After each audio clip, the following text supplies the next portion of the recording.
नमस्कार विद्यार्थी मित्रों, सारथी सपोर्ट यूट्यूब चैनल पर आप तमाम मित्रों हार्दिक स्वागत है।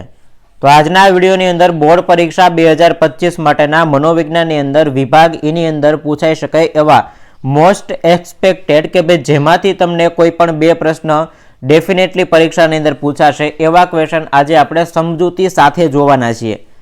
विभाग ईना आईएमपी नो विडियो तो ऑलरेडी आपणी चेनल पर अपलोड थई गयो छे, पण हवे आपणे ए प्रश्नने सरळताथी समजी अने केवी रीते लखी शकीए एना माटे समजूती साथेना जे प्रश्न छे ए आपणे जोवाना छीए। 4 प्रश्न आपणे जोवाना छे, एमांथी कोई पण 2 क्वेश्चन डेफिनेटली तमारी परीक्षानी अंदर हशे अने एना पछी बीजा एक 4 क्वेश्चननो विडियो मूकीशुं, एमांथी पण 2 क्वेश्चन हशे। 8 प्रश्न तैयार करी नाखो एटले विभाग ईनी अंदर तमारे दरेके दरेक प्रश्न एमांथी आवी गया। हवे सौथी पहेलो क्वेश्चन जे छे तमने 5 मार्क्सनी अंदर पूछाई शके एवो होय तो ए छे ध्यानना वस्तुलक्षी निर्धारको उदाहरण सहित समजावो। हूँ अहींया तमने डेफिनेटली सरळताथी जेम छे एम उदाहरण साथे प्रश्न एक वखत समजावी दઉં के जेथी तमारे परीक्षामां लखवामां वांधो आवे नहीं।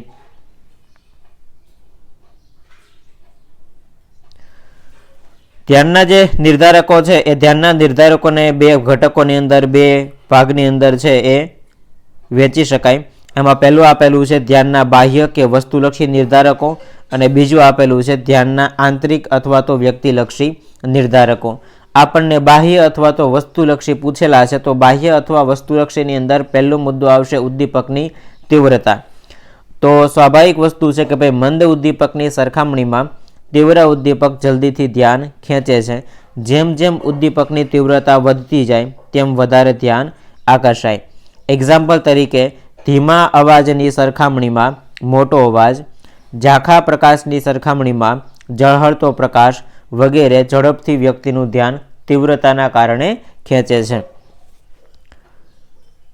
त्यार पछीनो मुद्दो छे उद्दीपकनुं कद। तो उद्दीपकना कदनी बात करिए तो अन्य बधी ज बाबतो समान होय तो पण नाना कदनी सरखामणीमां मोटा कदनी वस्तु झड़पथी ध्यान खेंचे छे। उदाहरण तरीके वर्तमानपत्रमां टचूकड़ी जाहेरातनी वचमां आवेली मोटा कदनी जाहेरात।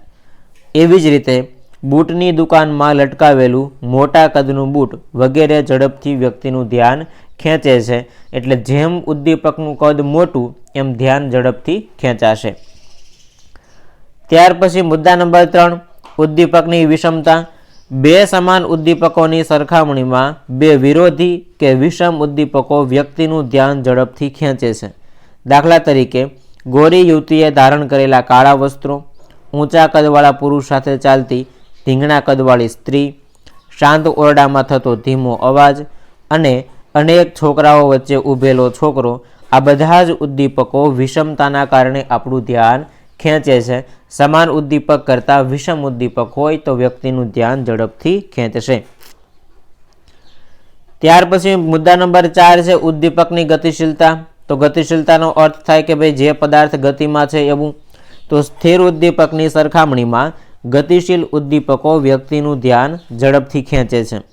दाखला तरीके कोई वृक्ष पर बैठेला पक्षीओ आपणुं ध्यान खेंचता नथी, परंतु आ बधा पक्षीओ ज्यारे एक साथे उड़े छे एटले तरत ज आपणुं ध्यान खेंचाय छे। तेवी ज रीते आकाशमां उड़ता विमानो बाळकनुं ध्यान खेंचे छे अने चालती ट्रेन के गतिशील प्रकाशवाળી जाहेरातो उद्दीपकनी गतिना कारणे झड़पथी आपणुं ध्यान खेंचे छे। एवी ज रीते कुस्ती करती वखते पहेलवान पोताना हाथ पग ऊंचा नीचा करी अने आपणुं ध्यान खेंचे छे तो आ उद्दीपकनी गतिशीलता थई। त्यार पछी उद्दीपकनी अंदर आवतुं परिवर्तन एटले उद्दीपकमां परिवर्तन। तो के भाई स्थितिमां फेरफार थता उत्पन्न थती नवी परिस्थिति व्यक्तिनुं ध्यान खेंचवामां अगत्यनो भाग भजवे छे।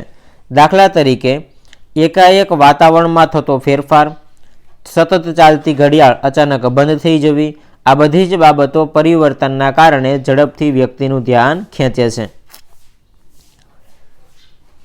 त्यार पछीनो मुद्दो छे उद्दीपकमां नवीनता। तो जवाब आवशे चीलाचालू उद्दीपकनी सरखामणीमां नवीनता धरावतुं उद्दीपक व्यक्तिनुं ध्यान झड़पथी खेंचे छे। जेम के दररोज पेન્ટ अने शर्ट पहेरीने आवनार शिक्षक जो कोई दिवस जब्बो अने सलवार पहेरीने आवे तो ए दरेकनुं ध्यान खेंचे छे। એવી જ રીતે નવી ફેશન, નવીનતારૂપ વ્યક્ત થતી વિચિત્રતાઓ અને વ્યક્તિના વિચિત્ર વર્તનો વગેરે નવીનતાના કારણે આપનું ધ્યાન ખેંચે છે. ત્યાર પછીનો ક્વેશ્ચન છે, એની અંદર મુદ્દા નંબર 7ની વાત કરીએ તો ઉદ્દીપકનું પુનરાવર્તન. તો કે ભાઈ એકાએક ઉદ્દીપકને વારંવાર રજૂ કરવામાં આવે તો વ્યક્તિનું ધ્યાન ખેંચાય છે. ટૂંકમાં એકનો એક ઉદ્દીપક અનેકવાર રજૂ કરવામાં આવે તો એ ઉદ્દીપક વ્યક્તિનું ધ્યાન ખેંચે છે. આના માટે જ કહી શકાય કે પ્રચારકો એકની એક વાત વારંવાર રજૂ કરે છે, પરિણામે એકાદ વખત તો લોકો એને સાંભળે જ છે. ફક્ત એક જ વાર થયેલી રજૂઆત ધ્યાન બહાર જવાની શક્યતા રહે છે. આ કારણે જ રેડિયો કે ટીવી ઉપર વારંવાર એકની એક જાહેરાત રજૂ કરવામાં આવે છે. જો કે કેટલીક વાર પુનરાવર્તન અરુચિકર મતલબ કે ન ગમે એવું પણ બને, પરિણામે કંટાળો જન્માવી શકે છે, જેથી ધ્યાન ખેંચવાની શક્તિ પણ ઓછી થઈ શકે. અને છેલ્લો મુદ્દો છે ઉદ્દીપકનો રંગ. વર્તમાન યુગમાં વ્યક્તિનું ધ્યાન ખેંચવા માટે વિવિધ રંગનો ઉપયોગ કરી અને સજાવટ કરવામાં આવે છે. માત્ર ને માત્ર સફેદ અને કાળા રંગની વસ્તુઓ કરતાં વિવિધ રંગોના ઉપયોગવાળી વસ્તુ લોકોના ધ્યાનમાં ઝડપથી આવે છે. દાખલા તરીકે રંગીન પોસ્ટરો, પુસ્તકો અને માસિકોના વિવિધ રંગીન પૂઠા અને વિવિધ રંગોના વાહનો અને રંગીન જાહેરાતો. તો આ એક પ્રશ્ન તમે વ્યવસ્થિત સમજીને તૈયાર કરી લો એટલે આ પ્રશ્ન પૂછાવાની સંભાવના વધારે છે. ત્યાર પછી બીજો ક્વેશ્ચન જોઈએ, ઘ્રાણેન્દ્રિયની પ્રક્રિયા અને સંવેદનના કોષોના નામ આપી વિગતે સમજાવો. આ પ્રશ્ન પણ આપણા માટે ઈ વિભાગની અંદર પૂછાઈ શકે એવો અગત્યનો છે. તો રાસાયણિક હવા ગંધગ્રાહક તંતુઓના સંપર્કમાં આવતા વ્યક્તિ ગંધની સંવેદન અનુભવે છે. વ્યક્તિની ઘ્રાણ ચેતા તંતુઓ બંને નાકની ઉપરની બાજુ સાંકડી નળીમાં મર્યાદિત વિસ્તારમાં આવેલી હોય છે. જ્યારે ગંધવાહક તંત્ર પ્રાણપેશીઓનું બનેલું છે, જેની શાખાઓ વાળ રૂપે નાકના વિસ્તારમાંથી બહાર આવે છે. ઘ્રાણપેશીઓ ચેતાતંતુઓ દ્વારા મગજ સાથે સંબંધ ધરાવે છે. નાકની જુદી જુદી વિવિધતાવાળા ચેતાતંતુઓ આવેલા હોય છે, જે હવામાં ફરતા કણોને પ્રતિસાદ આપે છે અને વ્યક્તિને ગંધના સંવેદનની અનુભૂતિ કરાવે છે. ઘ્રાણેન્દ્રિય છે એ તીવ્ર અને નાજુક હોય છે. હેનિંગના મત પ્રમાણે ગંધના 6 પ્રકાર છે. અહીંયાથી વિકલ્પ સ્વરૂપ એક પ્રશ્ન આવી શકે કે ભાઈ ગંધના 6 પ્રકાર કોણે આપ્યા છે? તો કે ભાઈ ગંધના 6 પ્રકાર છે એ હેનિંગ નામના મનોવૈજ્ઞાનિકે આપેલા છે. કયા કયા 6 પ્રકાર છે? તો કે ભાઈ મસાલાની ગંધ, સુગંધ, ઈથરની ગંધ, રાળની ગંધ, સડેલી વસ્તુની ગંધ અને બળેલી વસ્તુની ગંધ. આ 6 પ્રકાર છે એ હેનિંગ દ્વારા આપવામાં આવેલા છે. ત્યાર પછી આપણે આગળ વાત કરીએ તો એની અંદર પ્રથમ 4 ગંધ છે એ સુખ પ્રેરક છે અને છેલ્લી 2 ગંધ જે છે એ અસુખ પ્રેરક છે. મતલબ કે અહીંયા જે 6 આપેલા છે એમાંથી બળેલી વસ્તુ અને સડેલી વસ્તુની ગંધ અસુખદ છે, બાકીની સુખદ અનુભવ કરાવે છે. 2 અસુખદ ગંધ એક સાથે ભેગી થાય તો તીવ્ર ગંધનો અનુભવ થાય. તીવ્ર ગંધને દૂર કરવા માટે આપણે અગરબત્તી કે સ્પ્રે જેવા સુગંધિત દ્રવ્યોનો ઉપયોગ કરીએ છીએ.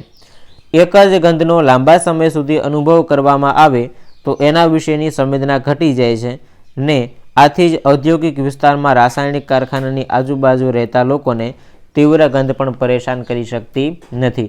આનું બીજું એક ઉદાહરણ આપું કે ઘણી વખત આપણે દરિયા કિનારા પર ફરવા માટે જઈએ અને આજુબાજુમાં ક્યાંક માછીમારીનો ઉદ્યોગ કે માછીમારીનો વ્યવસાય ચાલતો હોય તો આ લોકોને એ પ્રકારની જે સ્મેલ છે એ નથી આવતી, જ્યારે આપણે છે એ આ પ્રકારની દુર્ગંધ અનુભવાય છે. તેનું કારણ શું છે? તો કે ભાઈ એ લોકો સતત એકની એક ગંધ છે એ લાંબા સમય સુધી અનુભવતા હોવાના કારણે એનાથી ટેવાઈ ગયા હોય. જો કે ગંધની સંવેદના અંગે વ્યક્તિગત તફાવત પણ જોવા મળે. જ્યારે શરદી કે સળેખમ જેવી વસ્તુ અનુભવાય ત્યારે મંદ ગંધ પણ છે એ સંવેદના ઉપજાવી શકતું નથી. આ ઉપરાંત અન્ય વ્યક્તિના ગમાણગમા, પ્રાણીઓમાં જાતીય આકર્ષણ, ખોરાકની પસંદગી, વિજાતી સાથીની પસંદગી વગેરેમાં પણ ઘ્રાણેન્દ્રિયનો ઉપયોગ થાય છે. તો અહીંયા આપણે આ એક વિડીયોની અંદર 2 ક્વેશ્ચન જોયા. ઝડપથી આપણે પાર્ટ 2 મૂકીશું જેની અંદર બીજા 2 પ્રશ્નો અપલોડ કરવાના છે. તો ચેનલ સાથે જોડાયેલા રહેજો અને વિડીયો પસંદ આવે તો લાઇક કરી દેજો. મળીએ છીએ નવા વિડીયો સાથે. જય હિન્દ, જય ભારત.